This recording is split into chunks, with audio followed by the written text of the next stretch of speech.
Bienvenidos a El Debate. A ver, cuando observamos la cimentación de un gran rascacielos, esperamos ver hormigón armado, vigas de acero. Claro, algo sólido, inquebrantable. Exacto, una base monolítica que, por pura definición, pues no puede agrietarse ni cambiar de forma bajo presión. Pero, ¿qué pasa cuando el cimiento supuestamente más importante de la historia de Occidente resulta ser un hombre que, en cuestión de minutos, pasa de ser la roca divina a ser llamado Satanás? Un latigazo narrativo en toda regla. Totalmente. Hoy nos sumergimos en las aguas profundas del capítulo 16 del Evangelio de Mateo. Es un texto que marca un punto de inflexión dramático. O sea, es el momento exacto en el que se reconoce quién es Jesús y al mismo tiempo se exponen las exigencias radicales que implica seguirle. Sí, y la pregunta central que vamos a explorar hoy es fundamental. ¿Deberíamos leer este texto principalmente como el establecimiento de una autoridad institucional inquebrantable, basada en la revelación divina, o por el contrario, es una advertencia subversiva sobre nuestra propia falibilidad humana y la necesidad de renunciar al poder? Yo lo tengo clarísimo. Desde mi perspectiva, y estoy muy convencida de esto, el texto establece un marco claro y definitivo de autoridad fundacional, una autoridad doctrinal a través de una revelación divina directa. Ya. Pues yo sostengo justo lo contrario, fíjate. Para mí, el texto es una crítica profundísima a las expectativas humanas de poder. Mateo utiliza la rápida caída de Pedro para demostrarnos que la verdadera fe reside en la negación de uno mismo, no en acumular autoridad. Bueno, a ver, para fundamentar mi postura creo que tenemos que ir directamente al núcleo de la escena en Cesarea de Filipo.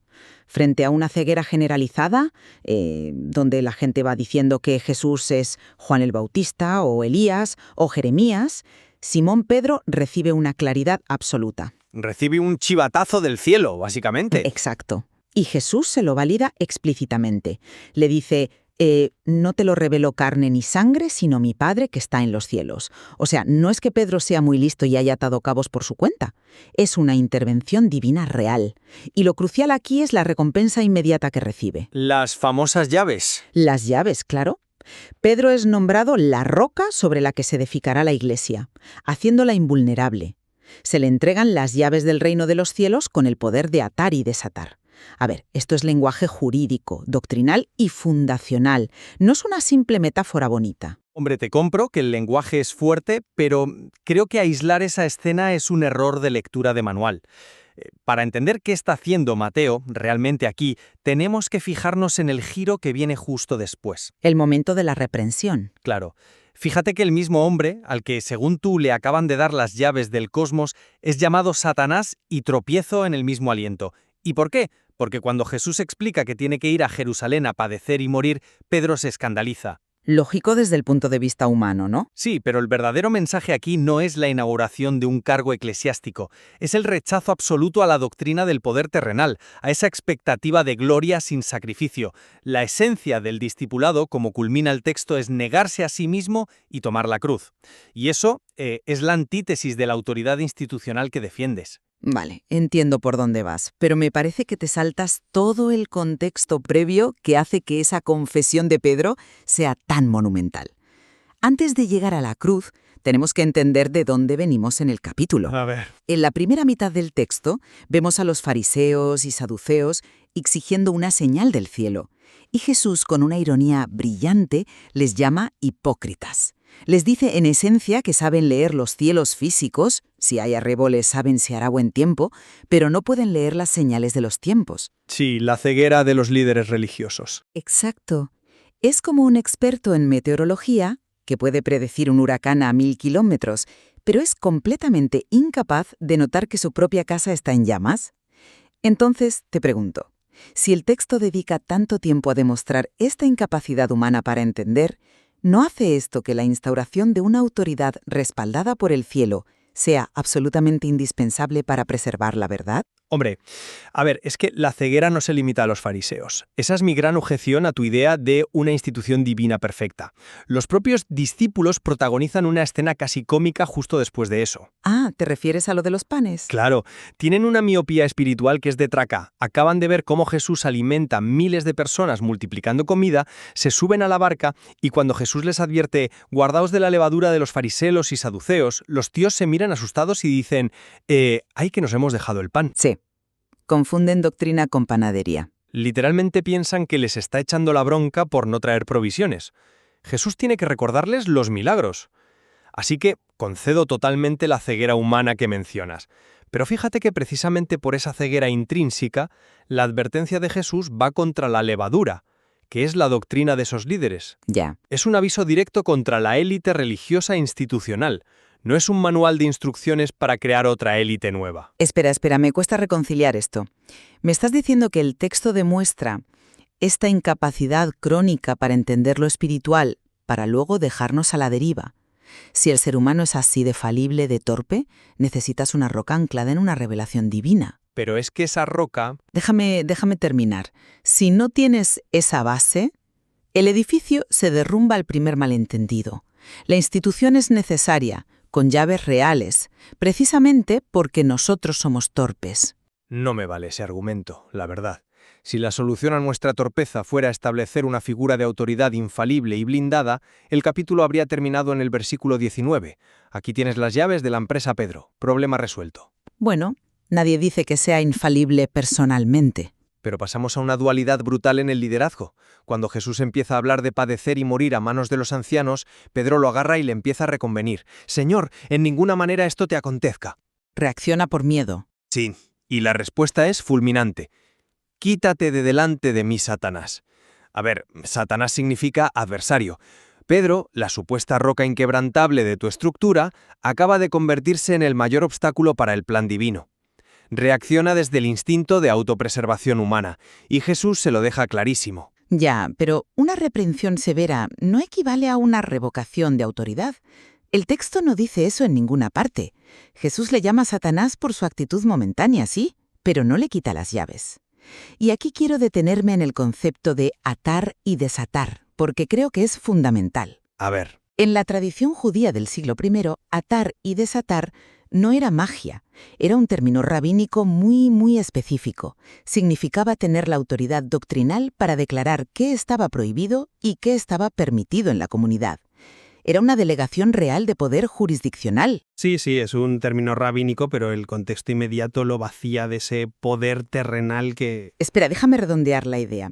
El error de Pedro demuestra algo fascinante, y es que la Iglesia se construye sobre líderes redimidos, no sobre personas impecables. Pedro mete la pata hasta el fondo porque temporalmente pone la mira en las cosas de los hombres, como dice el texto. En el poder, básicamente. En su visión humana de cómo debían ser las cosas. Pero en ninguna parte vemos que Jesús le diga, dame las llaves que voy a buscar a otro discípulo más perfecto. La institución permanece a pesar de la fractura del individuo. Es como nombrar a un CEO. El CEO puede cometer un error estratégico garrafal el primer día. Le pueden echar una bronca monumental en la junta directiva, pero sigue siendo el CEO. Ya, pero siguiendo tu analogía del CEO, imagínate que nombran a ese CEO y le dicen... Tu primer y único objetivo es llevar esta empresa a la quiebra absoluta y tú tienes que arruinarte con ella, porque eso es lo que hace Jesús al cambiar el paradigma hacia el sufrimiento justo después. ¿Quiebra absoluta? Me parece una exageración. No lo es. Llegamos al momento universal del capítulo, el clímax. Jesús ya no habla solo con el CEO Pedro, se dirige a todos sus discípulos. Dice, si alguno quiere venir en pos de mí, niéguese a sí mismo y tome su cruz. Fíjate en esto. La cruz en el siglo I no era un colgante de oro. Obviamente era un método de ejecución. Era el instrumento de tortura y humillación pública del Imperio Romano. Era el lugar donde el poder terrenal te aplastaba. Y luego añade, todo el que quiera salvar su vida la perderá. Pedirles que tomen la cruz es pedirles explícitamente que renuncien a ganar en el tablero del mundo. Pregunta, ¿qué aprovechará al hombre si ganare todo el mundo y perdiere su alma? ¿Eso desmantela tu lectura de poder institucional? Te reconozco la fuerza ética y hasta poética de esa imagen. El llamado al sacrificio es radical y es innegable, Pero cuidado con amputar el final del capítulo para sostener una lectura de puro existencialismo y sufrimiento constante. No amputó nada. Es la conclusión lógica de la cruz. Pero si observamos cómo termina esto, en los 2 últimos versículos, no acaban la humillación de la cruz. Terminan un triunfo absoluto y cósmico. Bueno, cósmico sí, institucional no. Escucha lo que dice. Porque el Hijo del Hombre vendrá en la gloria de su Padre, con sus ángeles, y entonces pagará a cada uno conforme a sus obras. El mandato de tomar la cruz solo tiene sentido porque existe una promesa escatológica detrás. Para, un momento. Vamos a bajar eso un poco a la tierra, porque lo de promesa escatológica suena muy abstracto. Te refieres al juicio final, ¿no? Al final de los tiempos. Exactamente. Me refiero a que hay un orden moral garantizado.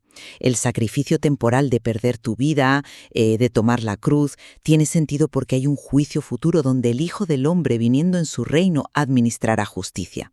Vale. Si despojas a este texto de su estructura de autoridad, de esa jurisdicción doctrinal de atar y desatar, y de este juicio final, lo conviertes en puro estoicismo. Es como decir, sufre por sufrir, porque sí, no. El mandato de negarse a sí mismo está anclado a una estructura de poder divino inmensa que finalmente va a juzgar al mundo. No puedes quedarte solo con la cruz y olvidar el reino y su estructura. Ya, te acepto la definición de ese juicio futuro, pero fíjate, la voy a usar para darle la vuelta a tu propio argumento. A ver, ¿cómo haces eso? Precisamente porque esa gloria del Padre con sus ángeles es un evento cósmico y futuro, no es una estructura burocrática que administren unos señores aquí en la Tierra.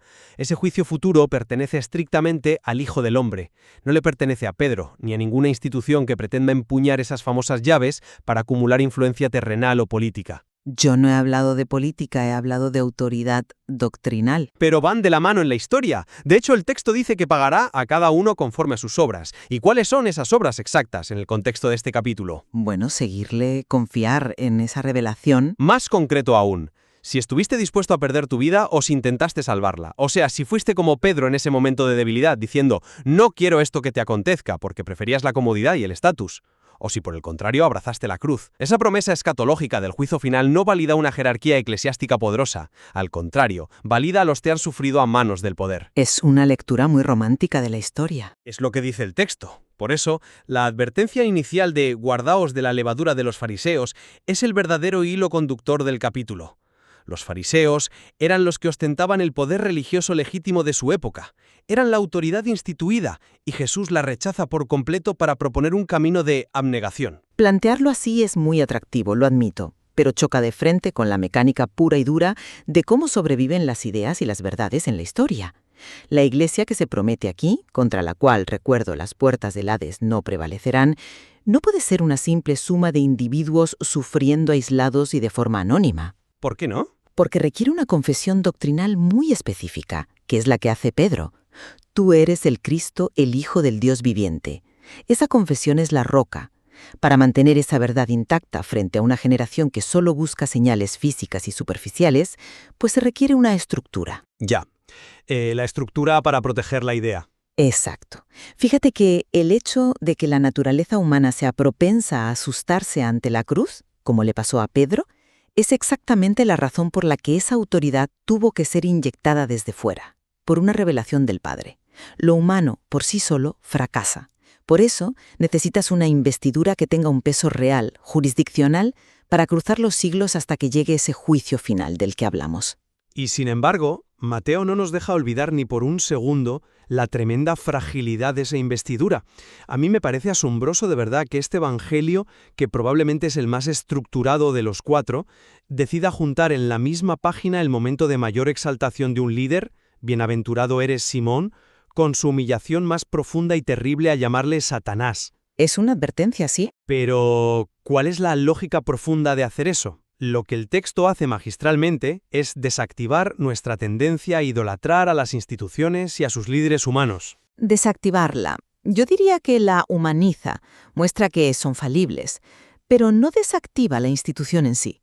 Yo creo que la somete a una condición innegociable. Te está diciendo, sí, claro que hay una revelación divina, y sí, hay una función vital que cumplir, Pero en el instante en que ese portador de las llaves se opone al sufrimiento necesario, en el instante en que busca la conveniencia, el prestigio o las cosas de los hombres, se convierte de facto en el adversario de Dios. Bueno, en eso. O sea, no hay un cheque en blanco en este texto. Cada posición de influencia, cada gota de autoridad que se confiera, está sometida al escrutinio implacable de la cruz. Si no estás perdiendo tu vida de alguna manera, si estás cómodo en tu trono de poder, sencillamente no estás usando las llaves correctamente. Bueno, al final del día creo que los dos estamos de acuerdo en que este texto funciona como un espejo bastante incómodo sobre la condición humana. Desde luego, no deja a nadie indiferente. Porque vemos claramente cómo nuestra naturaleza es fundamentalmente ciega a la realidad espiritual subyacente, desde no entender de qué levadura estamos hablando y preocuparnos por el pan de la cena, hasta la tremenda audacia de un pescador intentando darle lecciones de estrategia al Mesías. Sí, es un choque frontal de mentalidades. Exacto. Queda clarísimo que pasar de nuestra lógica humana, de intentar salvar los muebles, a la lógica verdaderamente divina, requiere un cambio drástico.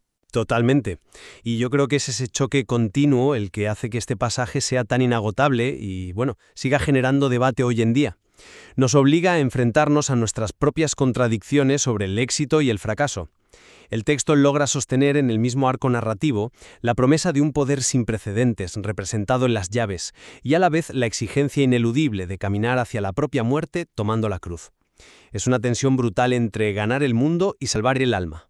Y así regresamos a esa imagen del rascacielos con la que empezamos el programa. Cuando examinamos los cimientos del texto original, vemos que la roca está ahí, ¿eh? La promesa de que la estructura aguantará es innegable. Pero es un cimiento construido sobre la mayor de las paradojas. ¿La paradoja de la cruz? Eso es. Para que el edificio se sostenga en pie frente a las puertas del Hades, sus constructores primero tienen que estar dispuestos a perder la vida. Les sugerimos a todos nuestros oyentes que vuelvan a la fuente material, que exploren el capítulo 16 de Mateo por sí mismos. Porque, a diferencia de las nubes del cielo que predecían el clima en aquel entonces, las verdaderas señales de este relato están ahí para ser interpretadas por cualquiera que se atreva a mirar de cerca. Y siempre habrá mucho más de lo que parece a simple vista, eso seguro. Así es. Te dejamos con esta pregunta. ¿Qué prefieres sostener en tus manos al final del día? ¿Las llaves del mundo o el peso de la cruz? Hasta la próxima. Si te ha inspirado, dale like y síguenos para ver nuevos contenidos.